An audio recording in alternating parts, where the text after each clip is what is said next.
Welcome to Channel 24. My guest today is Stanislav Belkovsky, political analyst, publicist and writer. Stanislav, it's always a pleasure to see you again in our studio. Me as well. Thank you for your invitation. Stanislav, so let's begin from the latest, what has happened in Washington, D.C., in the White House, the meeting between Ukrainian president, American president, and European leaders.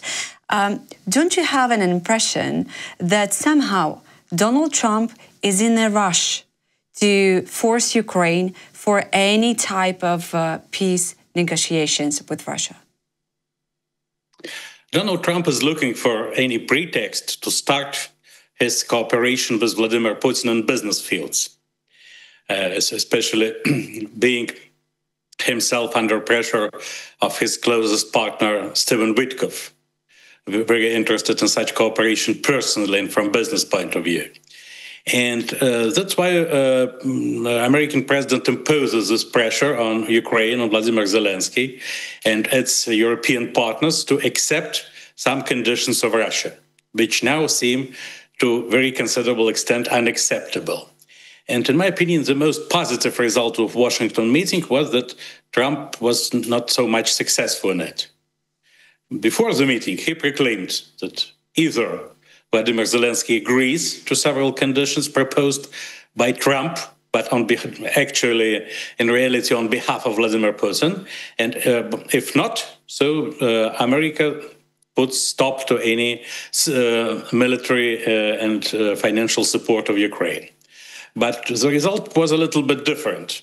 There was no such harsh conclusion against Ukraine thereafter, and so the negotiations are on. But nonetheless, the negative result of the Washington meeting was that Vladimir Zelenskyy had to recognize that the question of the ceasefire, of the armistice, is no more on the agenda. And Zelenskyy was forced to do it, despite his Ukrainian and European strong position in favor of this armistice right now.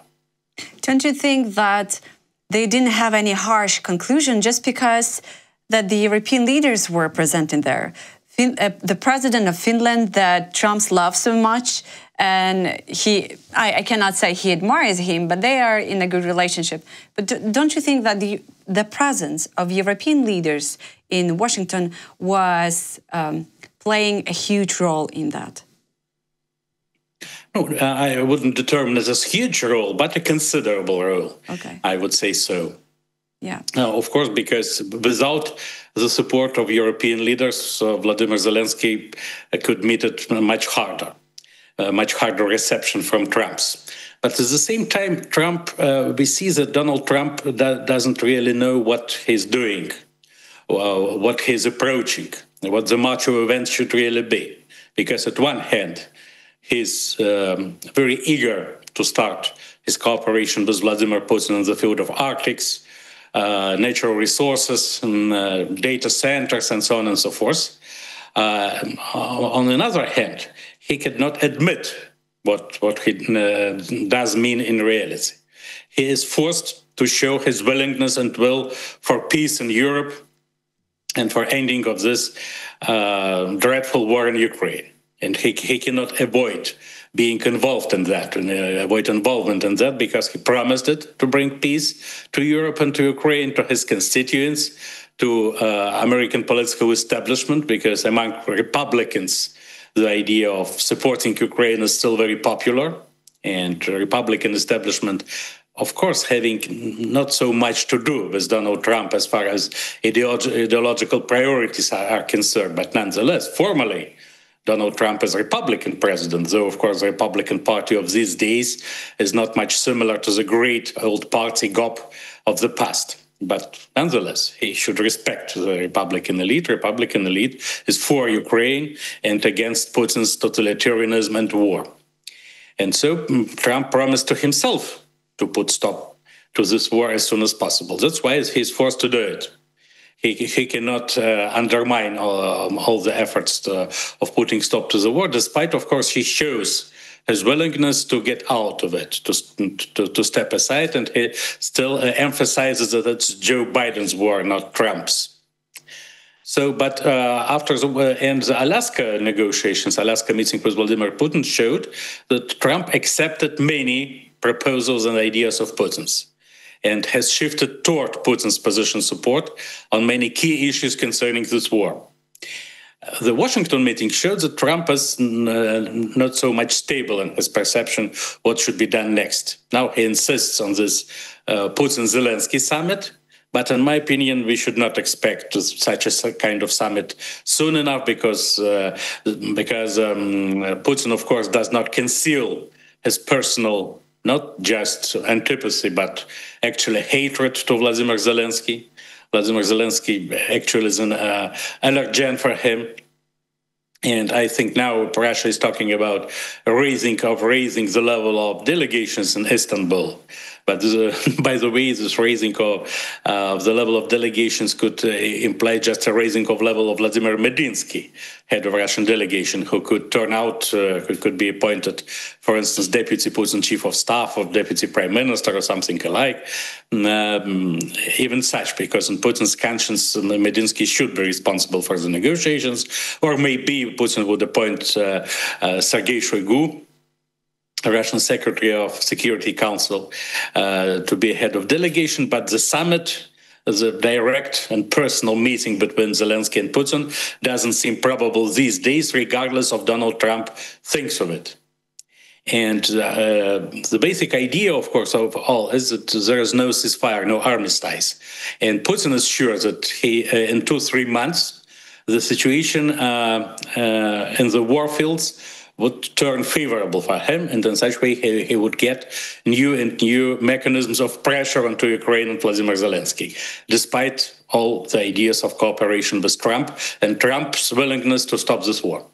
Yeah, I will get back to that moment in a few minutes, but I just want to clarify, just want to say that I was reading that Politico was writing an article where they were saying that European leaders don't actually believe that Vladimir Putin is serious about a peace deal, and their strategy seemed to be to flatter Donald Trump until he himself concludes that the Kremlin is not negotiating in a good faith.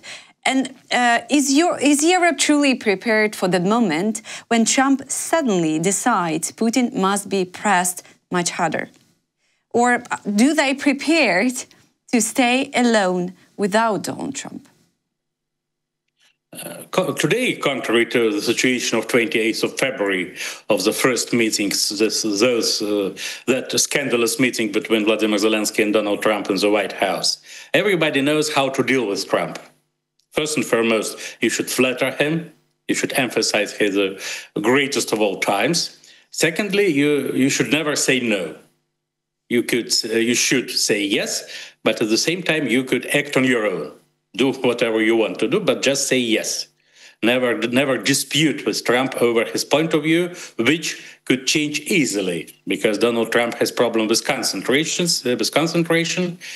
And secondly, we see several cognitive problems of the American president, who is talking about Crimea being as large as Texas and overlooking the ocean, or has many brilliant ideas in different fields.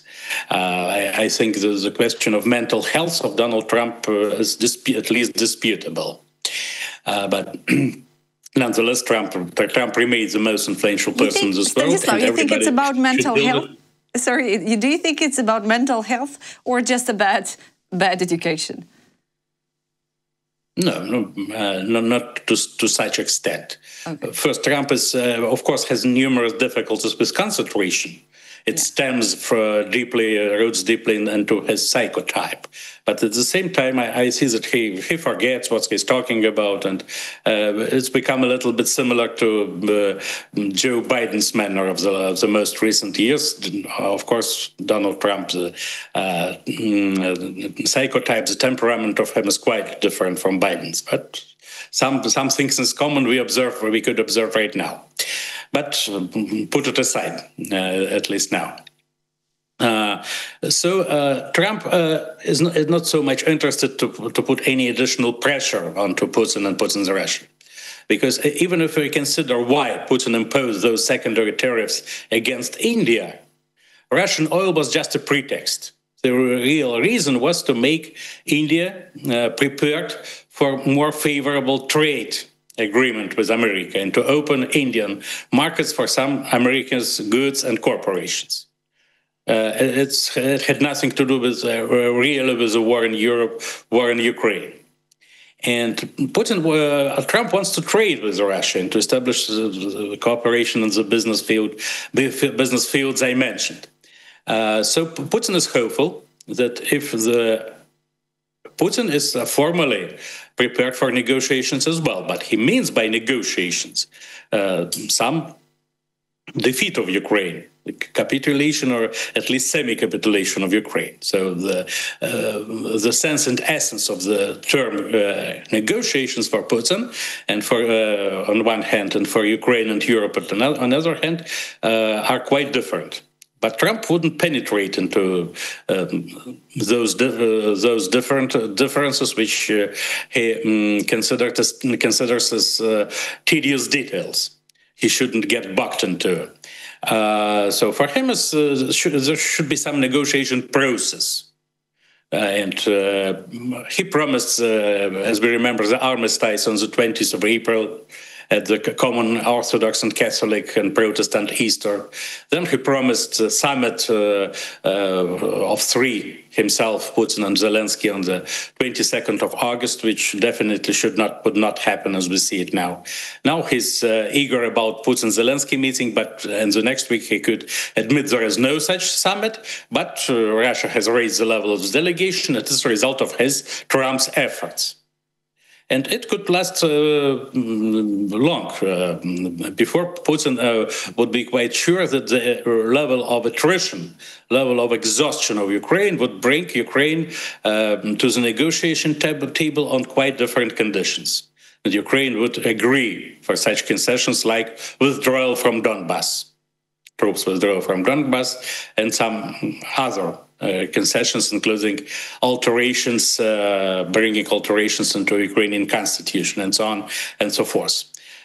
So for Trump, the best idea, the best way would be to get out of this conflict at all, to forget it.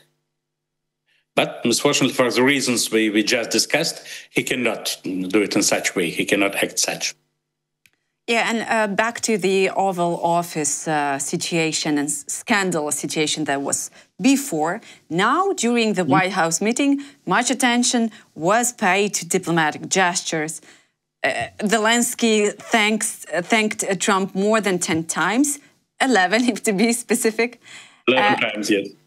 Yeah, okay, yeah. So it looked like a deliberate correction of, past mistakes. How does the game of gratitude work in politics, and why was it important to do that for Volodymyr Zelenskyy?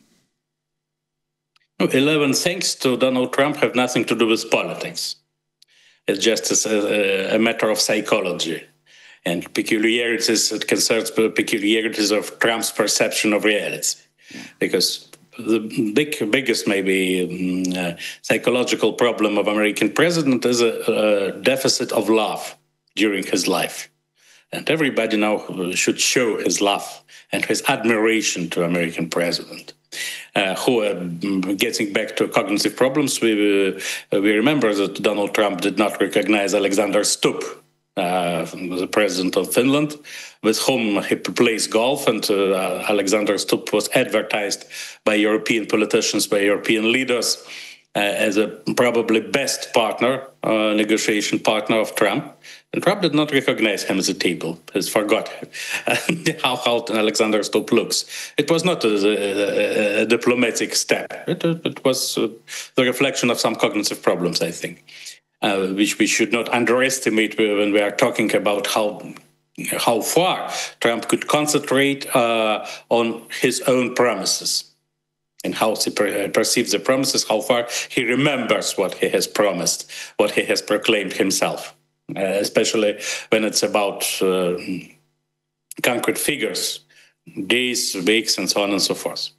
And now, but nonetheless, as I told you, as I mentioned, the positive result of the White House meeting this week was that Trump did not press Zelensky to that most, to concede everything to Putin and to meet Putin's requirements in its entirety. So it creates some space for bargaining still, and to accumulate the European support to strengthen the Ukrainian position.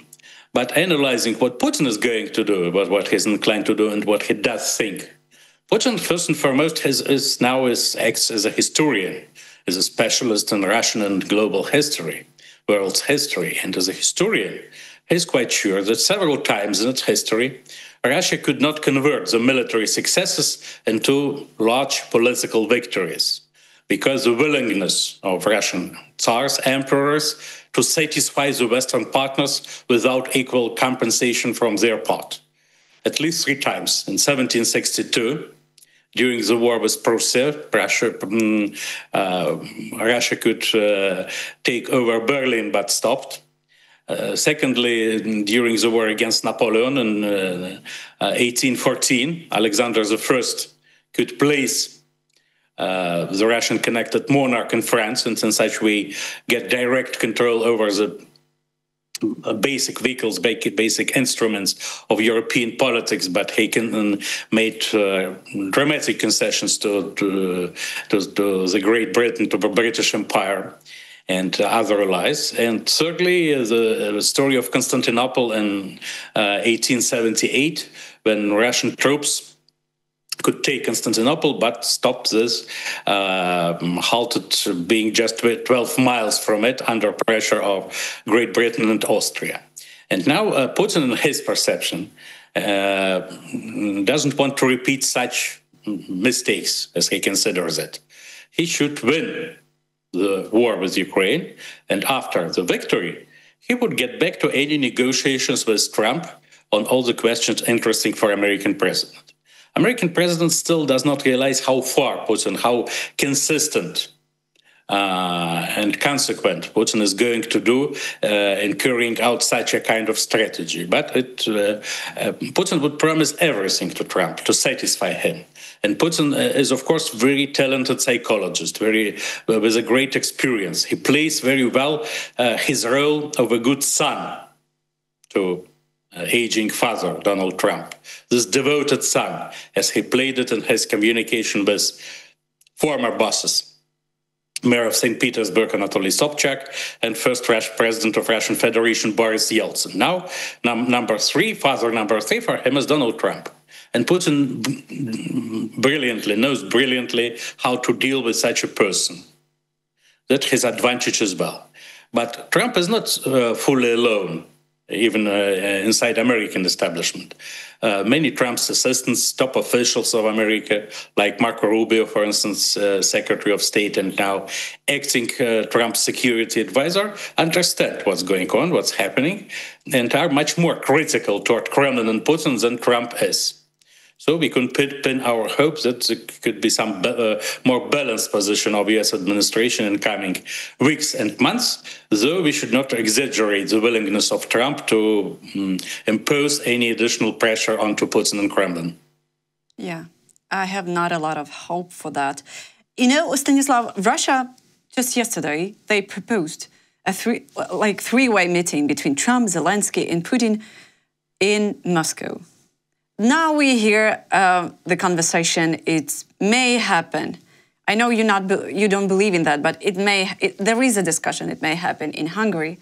Is that a new level of mockery to suggest? Yes.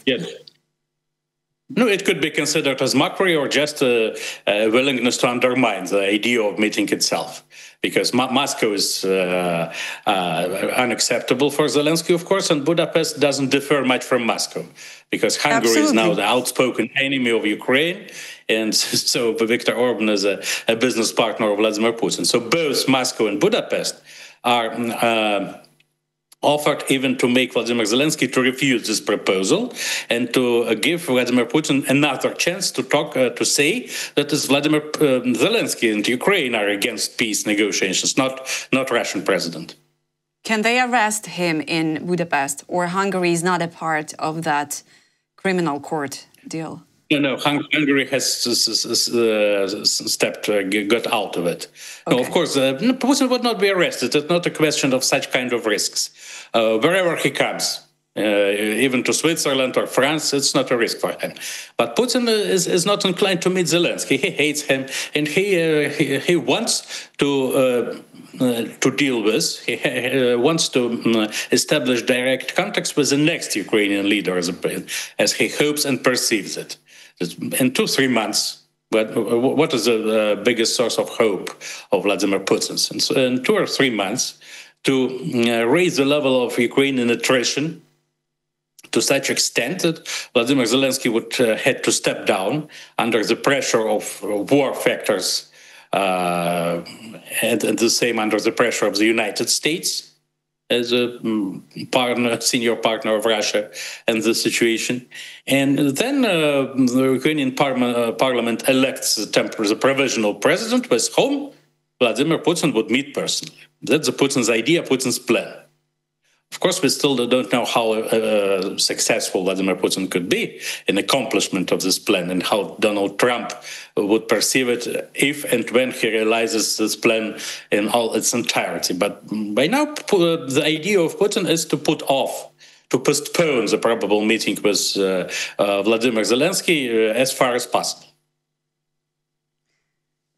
But if such a meeting were seriously prepared, how could Putin suddenly explain to Russian audience, why is he talking to Zelensky, a man he has spent years dismissing as a Nazi, as a Western puppet?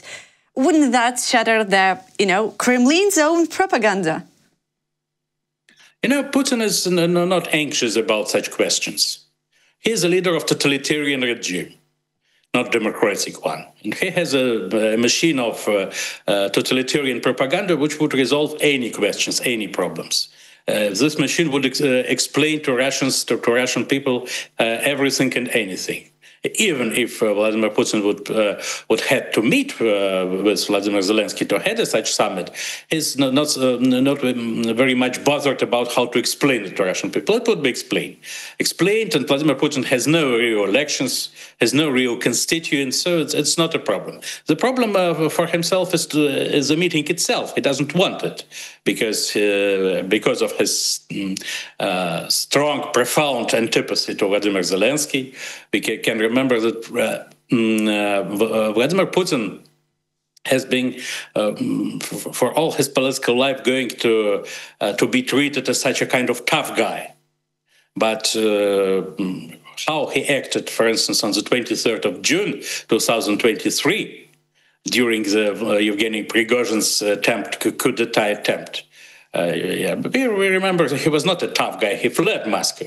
Vladimir Zelensky didn't flee Kiev in late February 2022, despite the proposals, not just despite the threats of Russia, but despite the proposals of respected Western partners, including the United States, to flee and to create the senseless Ukrainian government in exile. And that, of course, is also a point of annoyance, a point of pain for Vladimir Putin.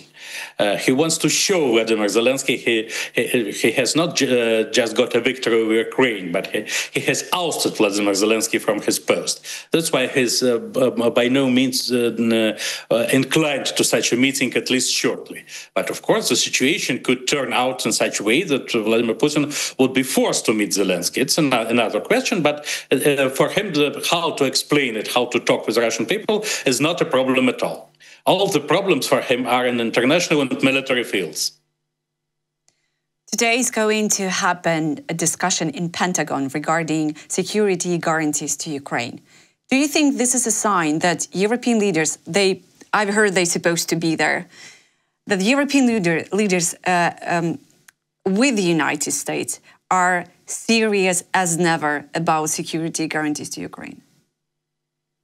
We still don't know what is really meant by such security guarantees, because the question is being discussed for ages.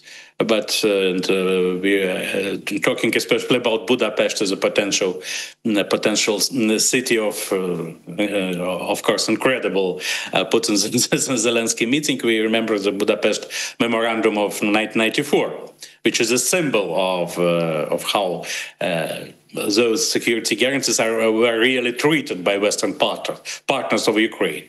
And now, from time to time, the Western leaders talk about sending troops to Ukraine. Next day, they refuse such ideas. But of course, Vladimir Putin would be completely against any NATO countries' troops' presence onto Ukrainian soil, and this would be a key question for him. And that's why Trump would have to agree not to let NATO forces be in Ukraine if he wants still to play a moderator role in this and all this process. That's why I wouldn't expect much from it. And European leaders emphasize, outspokenly or not, that everything would be done after the US goes with its guarantees first. Though the American-centered perk doesn't exist anymore, psychologically, European leaders are not fully prepared to recognize it and to act on their own fully. They still want America to make the first step. And Trump's America is not very much prepared for it. Yeah. Stanislav, Melania Trump and her letter in Alaska. There was not a single word about the Ukrainian children abducted by Russia. And still, this letter was widely circulated in both Western, Ukrainian media. Was this just an information noise, or is it part of part of the game that she and her husband is playing, like a good cop, bad cop? Mm-hmm. Yes, Melania Trump is a soft part of his husband. Let's remember the presidential campaign of 2024. Then the question of abortion rights. Donald Trump hesitated, and finally his position was that the states should decide it on their own. Every state decides for itself. Melania's position was distinctly pro-abortion. In such way, the complete position of this family was smoother for the majority of American women for whom the abortion question was the key issue in those elections. In that way, so Trump is becoming more and more a friend of Putin, regardless of his attempts to conceal it to a certain extent. So Melania should, as we have heard it before, Melania attracted his husband's attention to the innumerable victims of Ukraine, to the necessity to put stop to the war as soon as possible, and now to the destiny of Ukrainian children. Of course, they are a part of the same political mechanism. Yes, two cops undoubtedly, and though Ukrainian children are not directly mentioned in the letter, everything is understandable. And I think Vladimir Putin is prepared for some concessions in this very field, because he's very sensitive to all issues, all problems connected with children. For Putin's children issue, but it would happen only if he gets some concessions from Ukraine, from Vladimir Zelenskyy, and the most important fields for him, and territories and security, and bringing Ukraine out of NATO, and putting stop to Euro-Atlantic integration of Ukraine, and so on. Stanislav, you said Putin is very sensitive when it comes to children. He's a monster. Cannot be. Putin. He's a monster. Putin, he cannot be sensitive towards Ukrainian children. No, for him, everything connected with children is a very sensitive issue. At least because he considers all Russian people as just children, as a big child. No, for him, children, and he was really nervous about this international court order last year. He's no more so nervous after Donald Trump has come to power and undermined the authority of this international court. But initially, Putin was anxious about how to get out of that order. How to get rid of it. But why he's not anxious about the Ukrainian kids he killed during this 3.5 years of Russian invasion? he cannot explain to himself the real number of victims and the scale of it, because he's conducting the war. And for him, everything is worth it if it's about victory. Yes. Stanislav, thank you so much for your time again, and I hope to see you again in our studio. And we will see what's... Thank you so much for... Yeah, we will see what's... Thank you so much for your invitation, our conversation. See you as soon as possible. Yeah, see you, Stanislav. Thank you. Bye.